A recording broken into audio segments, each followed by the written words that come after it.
partner are going to have a sheet that has all of these different shapes on them. I think you're going to find that some of these shapes are super easy to find. Yeah.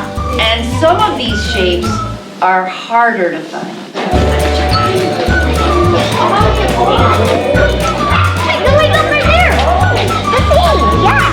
Is it a cylinder? Rectangle or prism?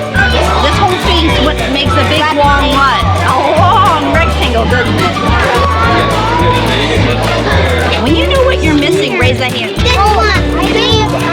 Our heads are like spheres, aren't they? The pyramid isn't on there. Wait, what shape would that make? Okay, everybody guys, come over here. Did that surprise you? What did you think you were going to see the most of? I want you to be on the hunt from at home, too. All those different shapes that you see. Give yourselves a pat on the back, guys. Good shape detectives today.